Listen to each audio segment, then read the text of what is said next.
이제 오늘부터 다시 소아시아의 7교회 중에 이제 두아디라 교회 순서를 들어가겠습니다. 두아디라라는 지역은 버가모에서 한 80여 킬로 떨어진 지역인데요. 이 지역은 널따란 평평한 비옥한 평야로 이루어져 있습니다. 이 도시의 성격은 이렇게 직물, 그러니까 옷감이라든지 그러다 보니까 특별히 염색업이 굉장히 발달을 했는데, 여러분 혹시 그 염색 중에 제일 내기가 어려운 빛깔이 어떤 빛깔인지 아세요? 예, 자주색. 저도 이제 잠깐 긴 시간은 아니지만 염색 공장에서 일을 해본 적이 있습니다. 그런데 그 염색 약품들이 건강에 해로울 정도로 독해요. 그때 아주 그 악취, 저는 냄새를 잘 못 맡는데도 그 코를 찌르는 그 냄새가 지금도 이 뇌리에 기억이 남아있을 정도로 굉장히 독한 약품들을 쓰죠. 그 중에 이제 가장 내기 어려운 빛깔이 자주색입니다. 여기에는 그런 염색업이 특별히 발달을 했고, 특별히 그 종교적으로는 태양의 신이라고 불리우는 제우스의 아들이 누군지 아세요? 뭐 굳이 그런 거 몰라도 돼요. 사는데 아무 지장이 없으니까. 아폴로 많이 들어보셨죠? 아폴로가 제우스의 아들인데, 이 도시는 그 아폴로를 신으로 숭상하는 도시입니다. 근데 그 시대가 어차피 이 지역도 로마 제국하에 통치권에 있다 보니까 로마의 황제도 당시에 뭘로 인식이 돼 있었죠? 신의 아들입니다. 그래서 너도 나도 신의 아들이라고 호칭하는 것이 그렇게 어색하지 않던 시대입니다. 특별히 아폴로 신의 아들이었고, 또 맞물려 시대의 흐름과 같이 황제도 신의 아들로 이렇게 불리워지곤 했습니다. 이런 도시적 배경을 안고 있어요. 근데 이 도시는 상업의 종류마다, 뭐 예를 들어서 옷감 장수면, 여러분 이 지역 출신의 옷감 장수 중에 성경에 유명한 인물이 있죠. 루디아, 사도행전에 나오죠. 이 루디아는 사실 이름이 아니에요. 그러니까 말씀드린 바와 같이 안성댁, 리디아에서 온 여자, 뭐 이 정도로 이해하시면 맞을 것 같아요. 이런 여러 직종의 상업들이 발달되다 보니까 그 직종마다 길드를 형성하고 있습니다. 조합이라고도 불리우죠. 근데 그 당시 길드는 단순한 조합이 아니에요. 그 길드마다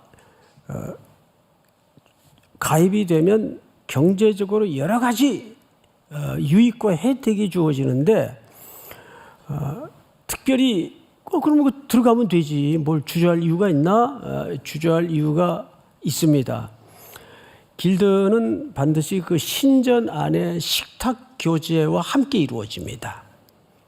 그리고 그 순서의 일환으로 신전 창기들과 음행이 이루어지는 연장선에까지 다다르게 돼요. 그러다 보니까 성도들의 입장에서는 갈등이 있겠어요, 없겠어요? 사실 이런 현실은 오늘날에도 마찬가지잖아요. 내가 이 부정한 거래가 배경이 된 이 회식에 참석을 해야 되나? 내가 교회 장로인데. 그런 현실적 갈등이 우리 청년들도 그렇고 우리 성도들도 그렇고, 당연히 두아디라 지역의 성도들에게는 왜 그런 갈등이 없겠습니까? 그래서 기꺼이 그 모임에 여러 경제적인 현실적 손실을 각오하고 안 들어가는 성도들이 많았어요. 그런 도시입니다. 그런 시대입니다. 자, 그리고 이제 오늘 본문 18절을 한번 보시면 이렇게 돼 있어요.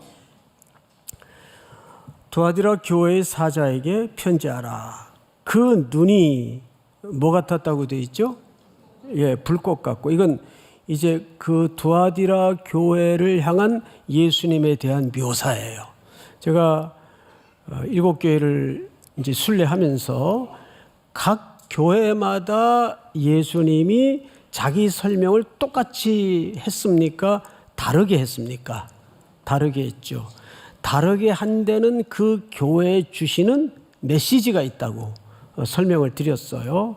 자, 그런데 여기 첫 번째 예수님의 모습을 눈이 불꽃 같다. 이 말은 통찰력을 얘기합니다. 그러니까 지금 이 두아디라 지역의 교회들에게는 그 은밀한 동기를 불꽃 같은 눈으로 예수님이 알고 계시고 드러내시겠다는 뜻이에요. 아주 교묘히 감춰져 있는 어떤 불순한 동기가 이제 곧 나올 겁니다. 두 번째 묘사가 뭐냐 하면 그 발이 빛난 주석 같은, 이건 금속성을 얘기하는 거죠. 그러니까 이것은 하나님의 예수 그리스도의 최종적 심판, 그 불순한 동기들을 드러내서 예수 그리스도께서 주석 같은 발로 그것을 반드시 심판하겠다. 그리고 이제 세 번째 묘사를 잘 보세요. 주석과 같은 하나님의 아들이 이르시되, 아마 계시록에는 여기 하나님의 아들이라는 표현이 최초로 등장하거나 처음 등장할 겁니다. 하나님의 아들, 그 뭐 당연한 이야기를 굳이 그렇게 특정지어서 이유를 설명할 필요가 있는가 있습니다.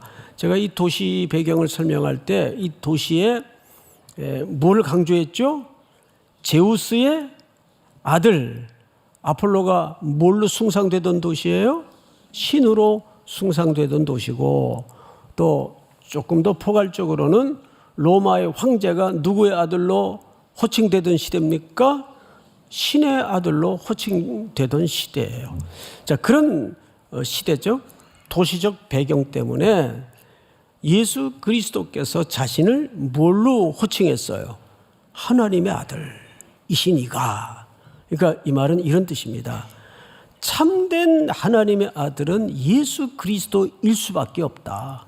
로마의 황제가 신도 아니고 더더군다나 사람들이 신화로 만들어 놓은 태양의 신 제우스의 아들 아폴로가 더더욱 신이 될 수도 없다. 그 얘기를 이렇게 예수님의 자기소개를 통해서 정확하게 설명을 하는 겁니다. 그러면 예수님이 뭘 근거로 그렇게 말씀하시는가? 자, 우리 시편 2편을 한번 띄워주실까요?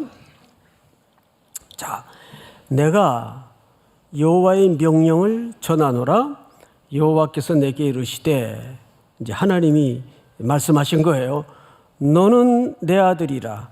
오늘 내가 너를 낳았도다. 다음 절. 내게 구하라. 내가 이방 나라를 네 유업으로 주리니 네 소유가 땅 끝까지 이르리로다.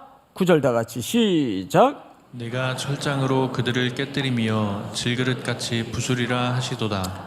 9절은 최종적 그 하나님의 아들의 임하실 최종적 심판을 설명하는 거라면 7절 시작할 때 뭐라고 자기를 소개했죠?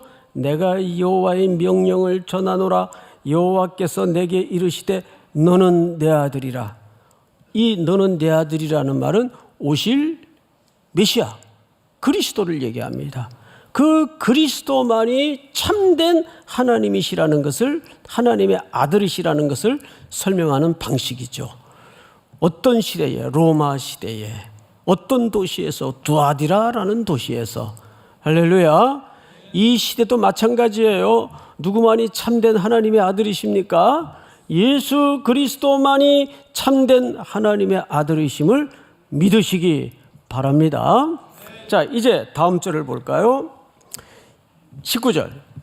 지금까지는 예수님이 이 교회를 향한 자기 모습의 소개를 의미를 담아 설명했다면 이제부터 그 이유, 왜 이렇게 자기 모습을 세 가지로 묘사하셨는가, 그 이유에 대해서 19절 잘 보세요.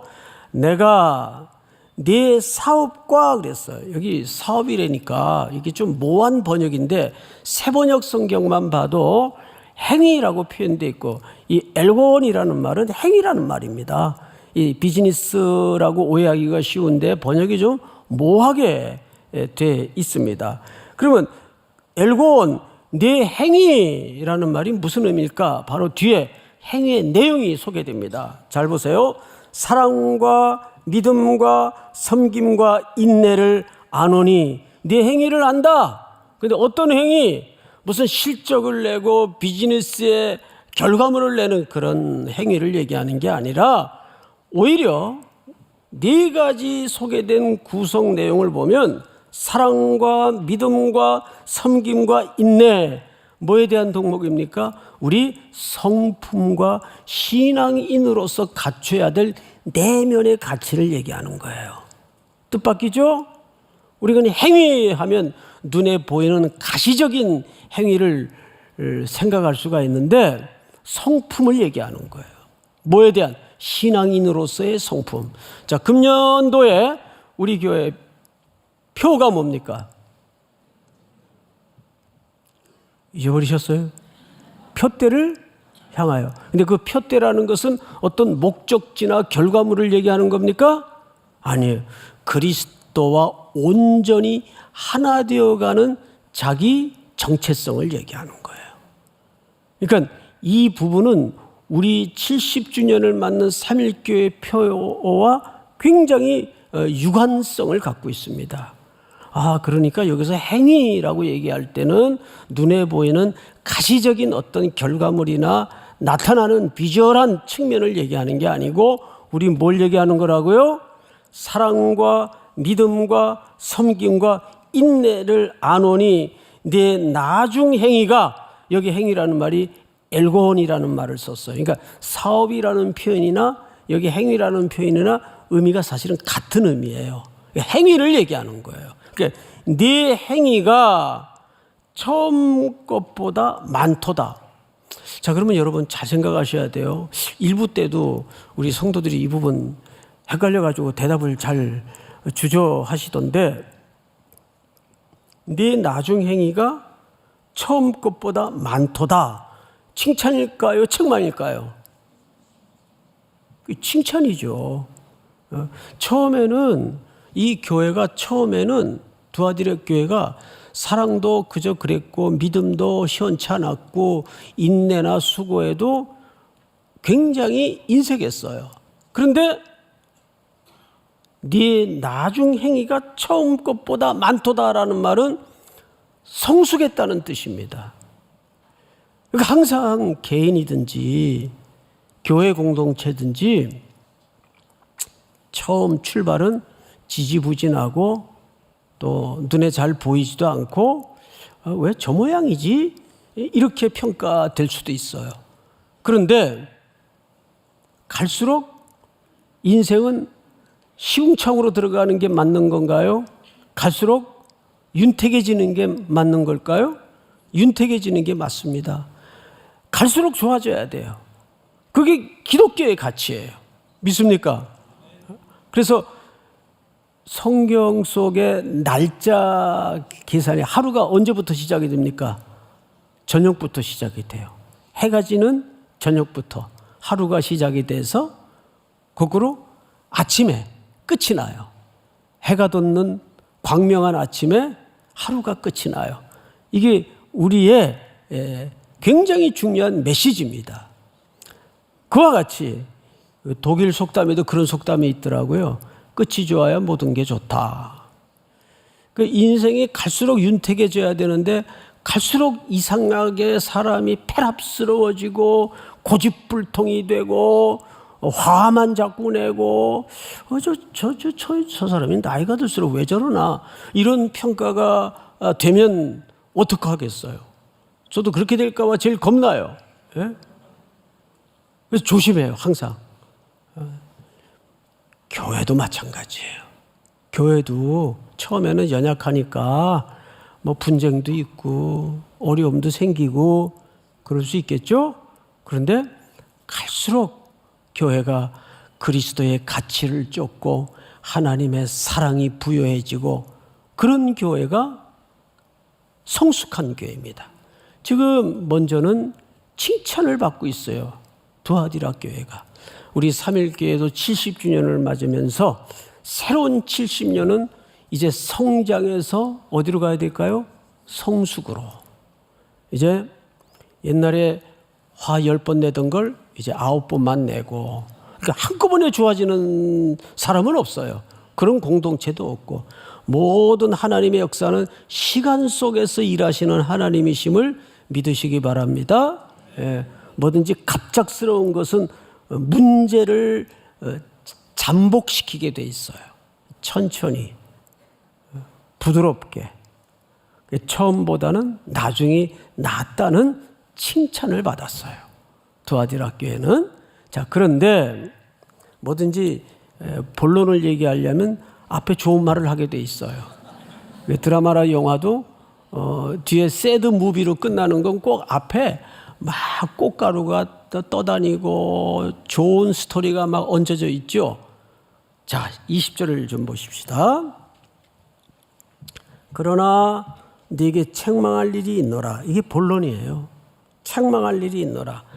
자칭 선지자라 하는 여자 이세벨을 네가 용납함이니 그가 내 종도를 가르쳐 꾀어 행음하게 하고 우상의 제물을 먹게 하는도다. 자, 여러분, 여기 두아디라 교회 안에 이세벨이라는 이름을 가진 여자가 있다는 그 말이 아니에요. 그런 실제 여자가 있었는데, 그러니까 이세벨이니까 이것은 구약의 인물입니다. 구약의 그 유명한 상징적인 인물을, 상징적인 표현을 인용한 겁니다. 그런데 구약의 인물은 이세벨이라고 실제 했던 인물이죠. 한번 본문을 보십시다. 우리 열왕기상 한번 띄워주실까요? 예로부터 아합과 같이, 아합은 이스라엘의 왕이었죠. 그 자신을 팔아 여호와 앞에서 악을 행한 자가 없음은, 그러니까 이런 악한 왕이 없었다 그 말이에요. 없음은 그의 아내 이세벨이 충동하였음이라. 그러니까 그 아내는 바로 이세벨이라는 유명한 여자 기억하실 겁니다. 어떻게 충동했나? 26절 시작. 그가 여호와께서 이스라엘 자손 앞에서 쫓아내신 아모리 사람의 모든 행함같이 우상에게 복종하여 심히 가증하게 행하였더라. 아멘. 그러니까 이세벨은 아합 왕의 왕비로서 이스라엘 백성들을 우상 숭배에 빠뜨리고 행음케 하는데 앞잡이 노릇을 했어요. 누구를 충동시켜서? 네, 왕을 충동시켜서. 여기 아합이 한 시대를 놀아놨습니다. 큰 범죄를 나라 전체에 해악을 끼쳤죠. 그래서 이제 학자들의 글들을 보면 이 이세벨이라고 지칭된 여인은 아마도 두아디라 교회에 강력한 지도자의 아내 위치쯤 되지 않았겠나. 정확하게 얘기는 써 있지 않지만 그렇게 보편적으로 추정을 합니다. 자, 그러면 오늘날로 치면 뭐 예를 들어서 담임 목사의 사모, 이 정도 되는 거죠. 그 영향력이라는 게. 예?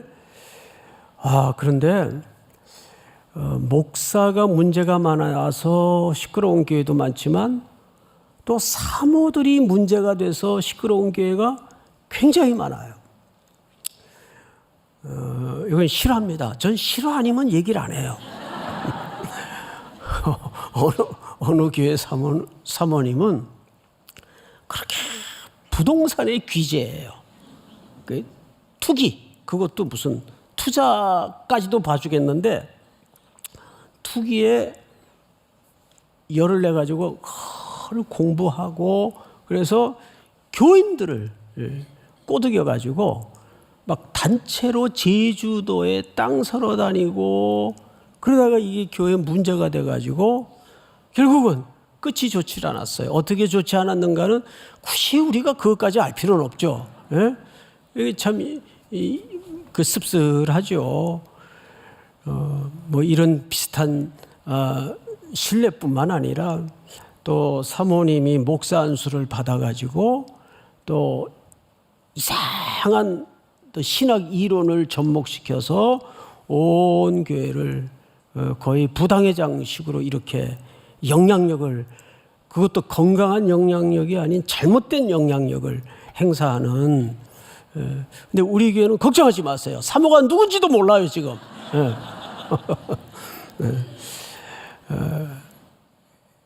사모라는 위치가 참 어렵습니다. 사실은 이게 보일 듯 말 듯 해야 문제가 안 돼요. 보여도 문제가 되고 또 안 보여도 문제가 되는 따오기 같은 신세입니다. 따오기 뭔지 몰라요? 보일 듯이 뭐 그런 노래 있잖아요. 근데 이세벨은 어떻게 성도들을 음행에 빠뜨리고 우상 숭배에 넘어지게 만들었는가? 이게 참 교묘합니다. 자기는 자칭 사탄의 깊은 곳까지 안다고 성도들을 호도했던 것 같습니다. 뒤에 이제 그 내용이 얼핏 등장을 할 텐데, 아까 제가 배경 설명을 할 때 이런 설명을 드렸었습니다. 길드에 가입이 돼야 경제 활동을 통해서 먹고 살 수가 있어요. 근데 그 모든 과정이 신전 안의 식탁 교제를 통해 이루어지고 그 끝에는 언제나 순서와 절차에 따라서 그 신전 창기들과 행음이 이루어져야 돼요. 그럼 거기에서 벌써 우상숭배와 행음이 동시에 벌어질 수밖에 없습니다. 이때 이 시대는 그리스 철학이 지배되던 시대라 이분법적 사고가 굉장히 사람들에게는 익숙했고, 이것이 잘못된 영지주의라는 이단들에 의해서 신앙의 교묘한 색깔로 신앙 안에 감추고 들어왔습니다. 어차피 육은 썩고 부패해. 그러니까 육이 요구하는 건 그냥 요구하는 대로 둬도 돼. 그건 악이 아니야. 우리는 영적으로만 깨끗하고 깨달아 구원을 얻으면 우리는 완전한 존재가 되는 거야 해서 극단적인 방임주의와 극단적인 금욕주의가 딱 이분법적으로 나뉘어집니다. 그래서 이런 이세벨 같은 영향력이 있는 부인이 거봐, 이거는 그냥 몸이 하는 거니까 괜찮아. 그리고 우리가 알잖아. 우상 자체가 우리에게는 의미가 없다는 걸 알잖아. 그리고 다 그렇게 해. 그렇다고 당신이 하나님을 안 믿는 건 아니잖아. 가입해. 먹어도 괜찮아. 그리고 이건 제사의 순서의 일환이니까 방임주의의 육체를 던져두어도 상관이 없어. 이런 속임수로 온 성도들을 꼬드긴 거예요. 자, 여기에 많은 사람들이 넘어갔습니다. 그러면 여기에서 왜 예수님이 불꽃 같은 눈이라는 통찰의 의미를 담은 자기를 그렇게 소개했고 묘사했을까요? 이런 뜻이 있습니다. 여러분들한테도 한번 그 질문을 해볼게요. 이세벨이 속여서 백성들을 우상숭배와 음행에 넘어뜨린 것만 문제일까요? 속은 사람은 정말 문제가 없을까요? 예? 여러분, 속은 사람은 왜 속았어요? 모르고 속은 거예요? 아니에요. 예수님이 그 동기를 지적하는 거예요. 그 속에 뭐가 있었기 때문에 걸린 거예요? 탐욕. 세상의 물질에 대한 욕망, 이것이 안에서 마치 그 화산이 터지기 전에 이글거림처럼 솟구치고 있었기 때문에 그 유혹의 덫에 탁 걸리는 거지. 생각해 보세요. 그렇게 젊은이들이 사기를 많이 당해요. 주변에서 보면. 뭐 어른들도 마찬가지겠죠. 그런데 다는 그런 게 아니겠으나 그런 사기에 많이 걸리는 경우를 보면 대체적으로 그 안에 욕망이 마주친 거예요. 그러니까 우리가 일반인의 상식으로 그 스토리를 보면 말도 안 되는 스토리에 넘어간 거예요. 근데 말도 안 되는 스토리에 왜 넘어가요? 벌써 그 안에 물질에 대한 욕구가 귀를 닫아버리게 만들고 눈을 가리워버리게 만든 거예요. 그러니까 그냥 어둠의 권세 잡은 자의 덫에 턱 걸려드는 겁니다. 그래서 우리가 조심해야 될 게 뭐냐면 자꾸 환경 탓하지 말고, 여러분, 가짜가 많을수록 가짜를 연구하는 게 맞는 거예요? 가짜가 많을수록 진짜를 연구하는 게 맞는 거예요? 그렇죠. 그게 맞는 겁니다. 요즘 그 신학도 옳게 안 한 사람들이 유명한 연예인에서부터 그 이상한 가르침을 막 유튜브에 쏟아내고, 처음 듣는 소리니까 또 귀가 살짝 귀 기울여 가지고 거기에 넘어가고 추종하고 따라가는 사람들이 얼마나 많은지 몰라요. 그 사람은 항상 그 보편 상식적인 건강한 사고를 늘 그래서 유지할 수 있어야 됩니다. 그게 잘 안 되니까 자기 안에 비틀어진 욕망, 잘못된 희망 때문에, 기대와 욕구 때문에 그런 이세벨의 유혹에 덫에 맥없이 넘어가는 거예요. 당하는 거예요.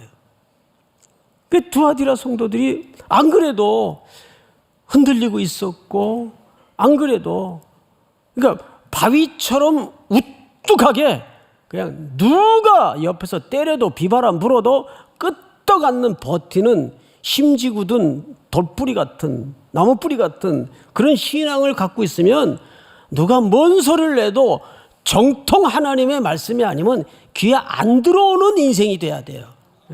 자꾸 그런 거 들리면 귀가 그냥 당나귀 나팔귀처럼 돼가지고 살짝 귀 기울여가지고 그럴 수도 있네. 이게 영적으로 이제 분별력이 떨어지면 이런 현상이 나타나는 거죠. 그러니까 두아디라 교회의 성도들이 많이 넘어갔어요. 결과 보십시다. 21절을 보시면 또 내가 그에게 회개할 기회를 주었을 때, 놀랍게도 이런 이세벨에게도 회개할 기회를 줬어요, 안 줬어요? 이세벨에게도 회개할 기회를 주었으니까 당연히 그 추종자들에게도 회개할 기회를 줬겠죠. 자기 음행을 회개하고자 아니하는도다. 이미 탐욕이 그를 덮어버렸기 때문에 회개 안 합니다. 마음을 굳게 해서 자기 식대로 신앙생활을 하는 거예요. 이거를 맹아적 고집쟁이라 그러는 거예요. 22절 볼지어다 내가 그를 어디에 던진다고 되어 있어요? 이건 중의적 의미가 있어요. 침상이라는 말은 병들어 심판을 하시겠거나 아니면 주로 음행이 어디서 이루어집니까? 침상에서 벌어집니다. 그래서 이 두 가지 의미가 이 표현 속에는 같이 녹아져 있어요. 그래서 또 그와 더불어 간음하는 자들도 만일 그의 행위를 회개하지 아니하면 큰 환난 가운데 던지고. 자, 23절로 넘어갑니다. 또 내가 사망으로 누구를 죽이리니? 이세벨의 자녀, 이세벨의 혈육적 자녀를 얘기하는 게 아니고 누구를 얘기하는 걸까요? 그의 속임수에 넘어져서 추종자들, 그 자녀들이죠. 따르는 자들이니까 여기서는 그의 자녀들이라고 표현했습니다. 주기리니 모든 교회가 나는 사람의 뜻과 마음을 살피는 자인 줄 알리라. 이 사람의 뜻, 마음을 하면 이거는 겉을 얘기하는 겁니까? 속을 얘기하는 겁니까? 속을 얘기하면서 동시에 나는 표면적으로 드러난 것만 살피는 사람이 아니라 나는 그 동기를 보겠다. 불순한 동기를 보겠다. 두아디라 교회 성도들이 왜 이 멀쩡한 사람들이 그 이세벨의 유혹에 넘어간질 않으냐? 이세벨이 워낙 잘 꼬드겨서 넘어간 게 아니라 그 불순한 동기 때문이다. 불순한 동기, 욕망이라는 동기, 탐욕이라는 동기 때문에 넘어간 것이다. 이걸 이렇게 설명을 하는 겁니다. 그런데 사람의 뜻이라는 말이 헬라 말에는 콩팥으로 돼 있어요. 그리고 마음은 심장으로 돼 있어요. 근데 에베소서 같은 경우에도 보면 우리의 감정선, 우리의 내면의 세계를 이 장기로 표현한 경우들이 굉장히 많습니다. 근데 사실은 이거는 우리말에도 그런 표현들이 많잖아요. 애간장이 끓는다. 또 속이 아프다.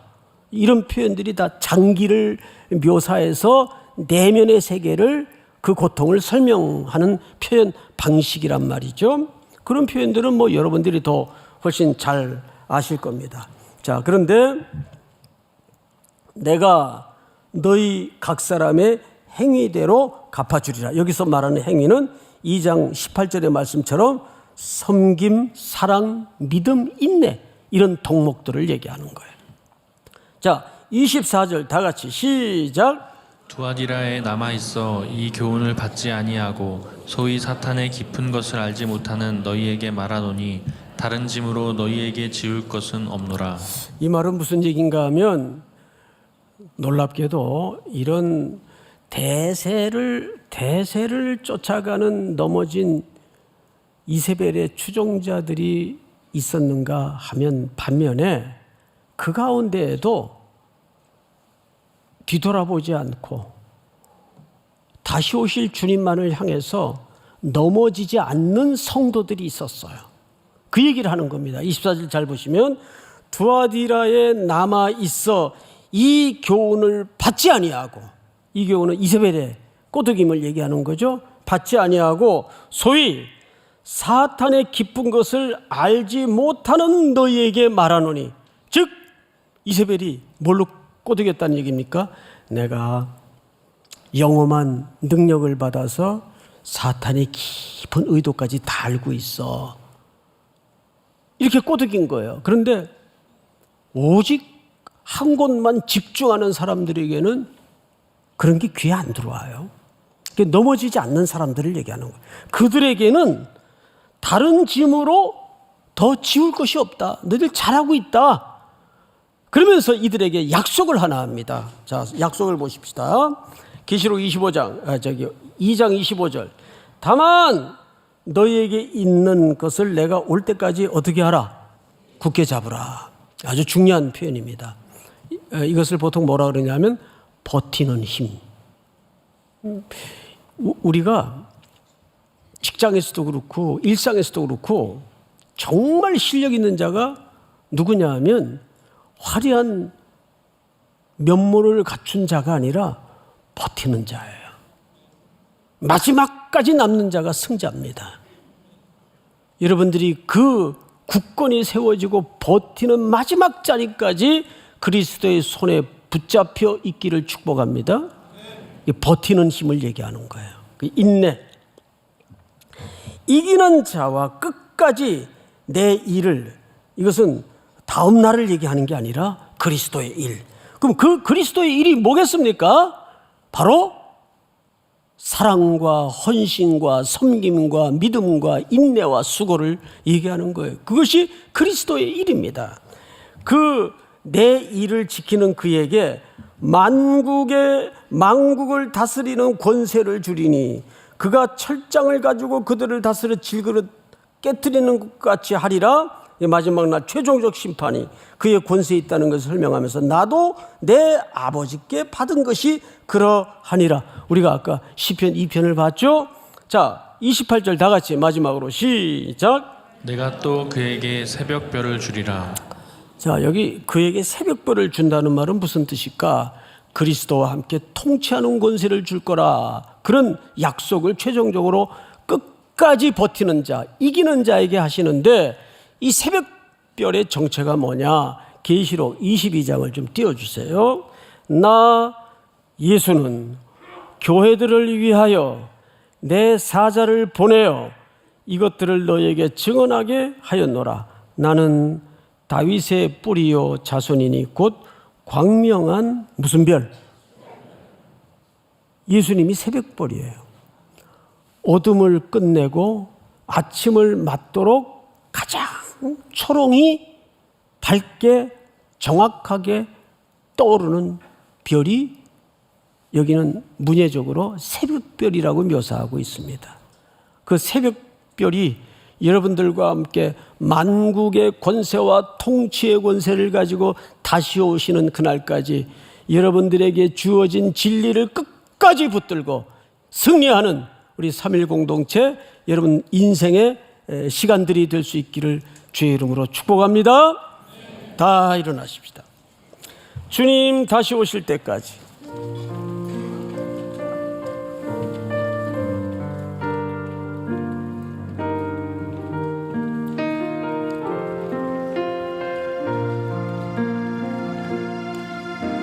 주님 다시 오실 때까지 나는 이 길을 가리라.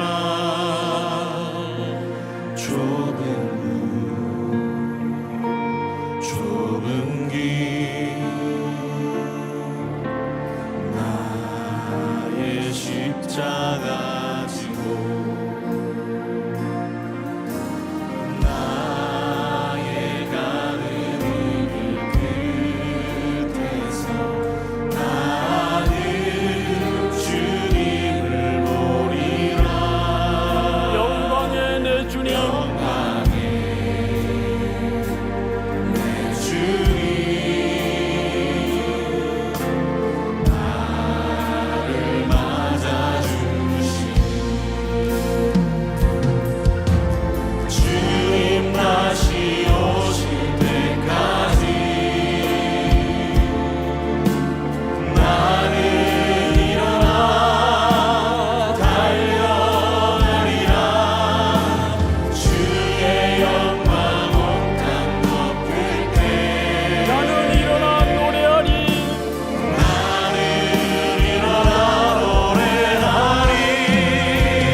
지금은 우리 구주 예수 그리스도의 은혜와 하나님 우리 아버지의 높고 놀라우신 사랑하심과 성령님의 교통, 위로, 충만케 하시는 역사가 오늘 머리 숙여 말씀을 듣고 저문을 나서는 사랑하고 사랑하는 귀한 3일의 성도들, 해외, 국내, 멀리 출타해 있는 가족들, 그리고 복중의 생명까지 영원토록 함께 있을지어다. 아멘.